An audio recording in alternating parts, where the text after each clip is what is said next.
بسم الله والحمد لله والصلاة والسلام على رسول الله وعلى آله ومن والاه سبحانك لا علم لنا إلا ما علمتنا إنك أنت العليم الحكيم. Chers frères, alhamdulillah, nous remercions Allah subhanahu wa ta'ala qui une fois de plus nous accorde sa faveur, son tawfiq d'être dans sa maison en ce jour béni de Jumu'ah, qu'Allah subhanahu wa ta'ala nous permet de dériver pleinement les bénédictions que comporte ce jour.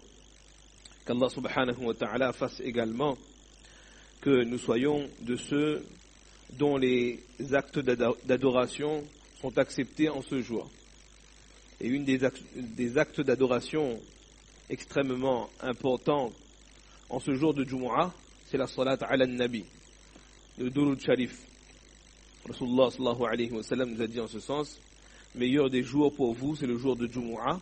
Alors en ce jour, akthiru alayya salatan, multipliez les Durud Sharif ce jour sur moi.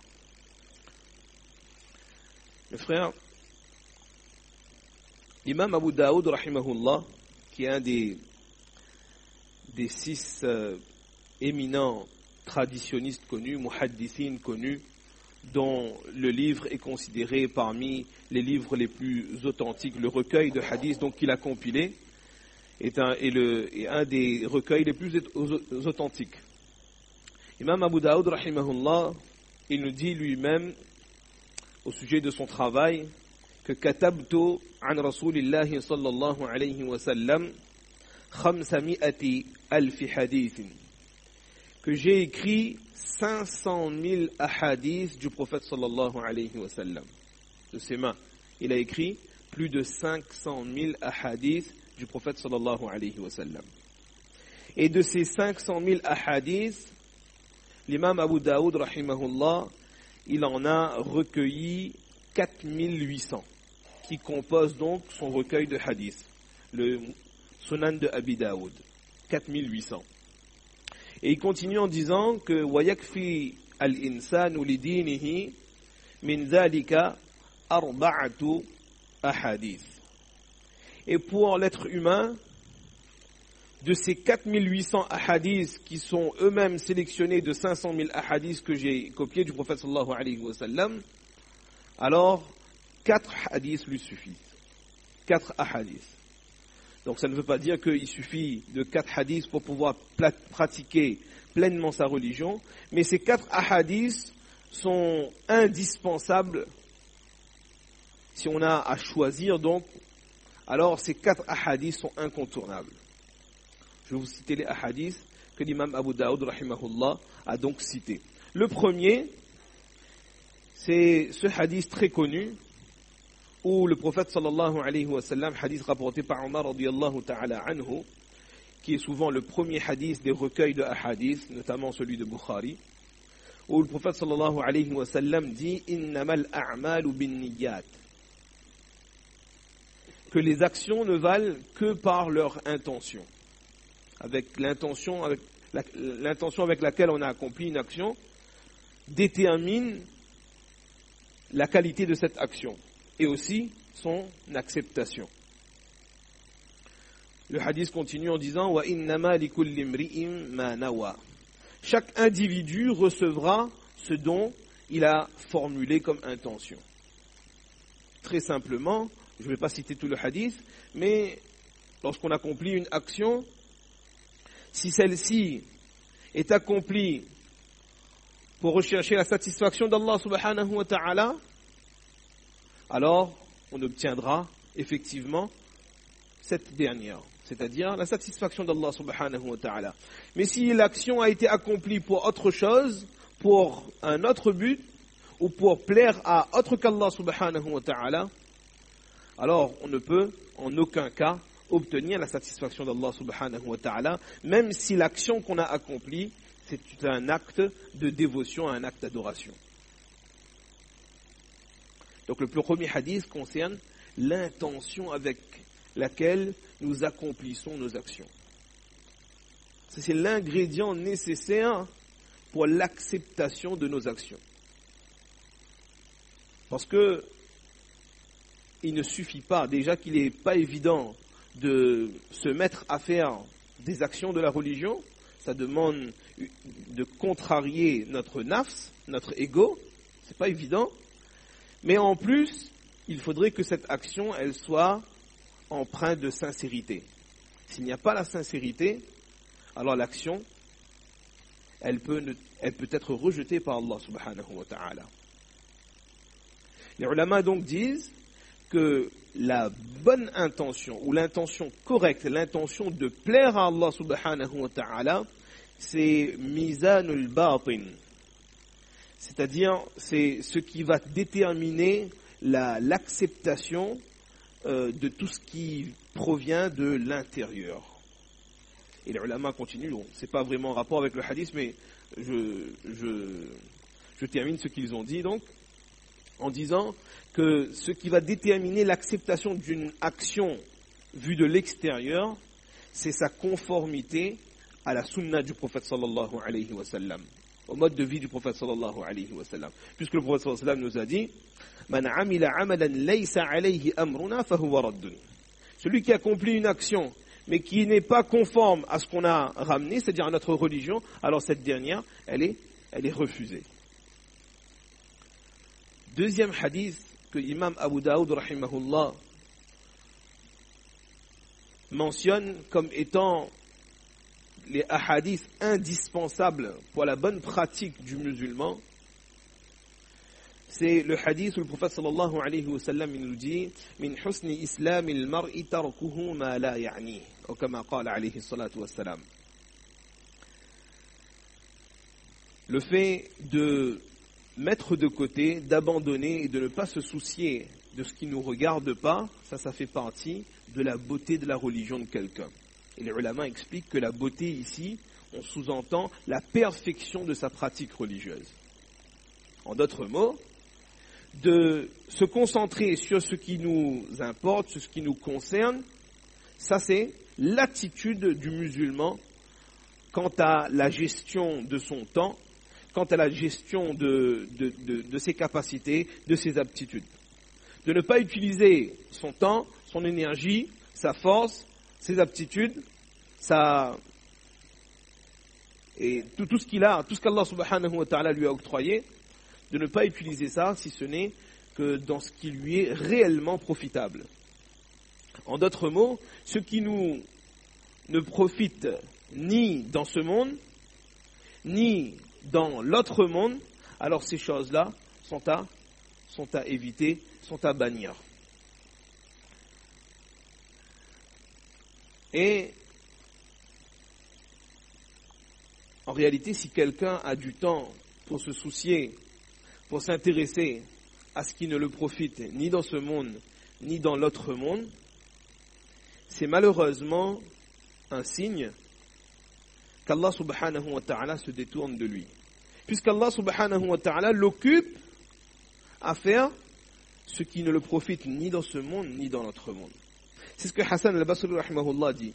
Il disait que alamatu i'radillahi 'anil 'abd, le signe qu'Allah subhanahu wa ta'ala se détourne d'un serviteur, c'est que an yaj'ala shughlahu fi ma la ya'ni. C'est qu'il l'occupe à ce qu'il ne le sert à rien. Il s'occupe à quelque chose qui ne le profite ni dans ce monde, ni dans l'autre monde.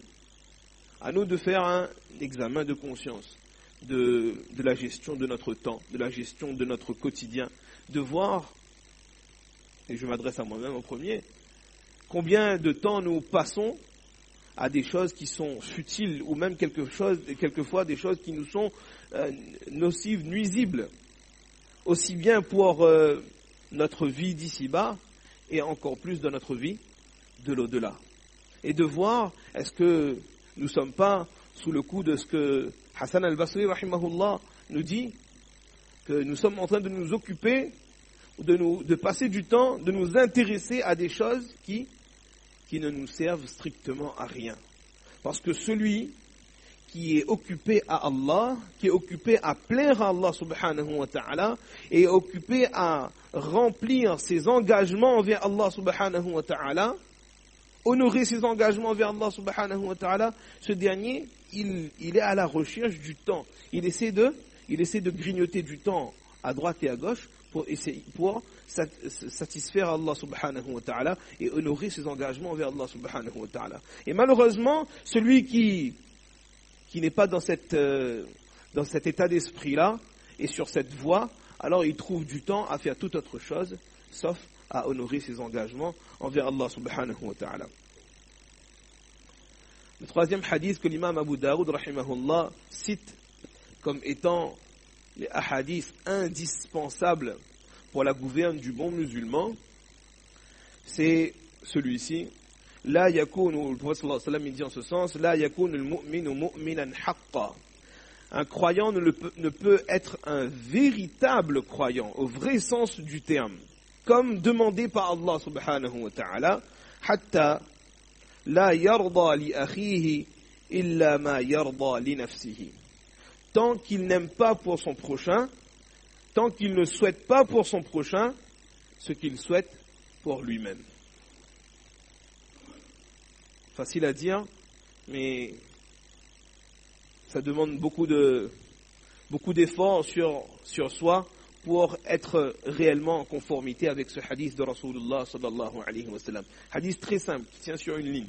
Mais l'application de ce hadith, en réalité, garantit ce qu'on appelle salamatus sadr. C'est-à-dire que la personne, elle est pure, elle a une pureté du cœur. Elle est pure de toute hypocrisie, de toute jalousie, parce que lorsque quelqu'un, au vrai sens du terme, pas juste en apparence, pas de façon superficielle, pas de façon ostentatoire pour montrer aux gens, mais lorsqu'elle désire réellement pour les autres ce qu'elle désire pour elle-même, alors on ne doute pas de cette personne, on ne doute pas de la sincérité de cette personne, qu'elle soit pure de hasad, c'est-à-dire de jalousie, d'hypocrisie, etc. En réalité, dans ce hadith, celui qui fait l'effort donc de désirer pour les autres ce qu'il désire pour lui-même, en réalité, il est en train de faire un bon coup de balai à tous les maladies qui nous rongent donc à l'intérieur de nous-mêmes. On va terminer par le dernier hadith que l'imam Abu Daoud rahimahullah a cité, où le prophète sallallahu alayhi wa sallam il dit al-halalu bayyin, le licite, ce qui est autorisé, est clair. Ce que la religion a rendu licite, alors cette chose-là, elle n'a pas d'ambiguïté, elle est très claire. De la même manière, ce qui est proscrit, interdit en religion, c'est très clair. Mais entre le licite, entre l'autorisé et l'interdit, wa baynahuma mushtabihat. Entre les deux, il y a ce qu'on appelle mushtabihat, c'est-à-dire des choses qui sont équivoques, qu'on a du mal à classifier, ou du moins à classer dans l'une ou l'autre, dans une ou l'autre catégorie. D'où, donc, on n'a pas le temps d'aller dans les détails, mais les ulama, donc certaines explications qui sont données, c'est que les ulama, eux, savent le classifier. On va dire que le commun du mortel, lorsqu'ils arrivent devant ce genre de choses, alors ils ont du mal à classifier donc cette chose-là. Donc, quelle attitude adopter? Le prophète sallallahu alayhi wa sallam continue en nous disant, il nous dit, la ya'lamuhunna kathirun minan nas, la plupart des gens ne savent pas comment classifier ces choses. Faman ittaqa ash-shubuhat, celui qui va se préserver de ces choses qui sont douteuses, istabara'a li dinihi wa 'irdihi. Alors, elle préserve, elle sécurise sa pratique religieuse, puisqu'elle ne tombe pas dans le haram, et de l'autre côté, elle protège également son honneur. وَمَنْ وَقَعَ فِي الشُّبُهَاتِ وَقَعَ فِي الْحَرَامِ. Et celui qui commence à tomber dans les choses douteuses, alors elle tombera, si ce n'est pas aujourd'hui, demain, mais elle tombera forcément un jour ou l'autre dans l'interdit. Le prophète sallallahu alayhi wa sallam compare ceci au berger qui fait paître son troupeau là où il y a une démarcation, c'est-à-dire qu'au-delà de cette démarcation-là, c'est la propriété privée du roi. Et donc on n'a pas le droit de faire paître les animaux là-bas. Donc le berger qui prend l'habitude de faire paître son troupeau proche de cet endroit, un jour ou l'autre, il ne pourra pas contrôler et il y aura un animal qui franchira le terrain.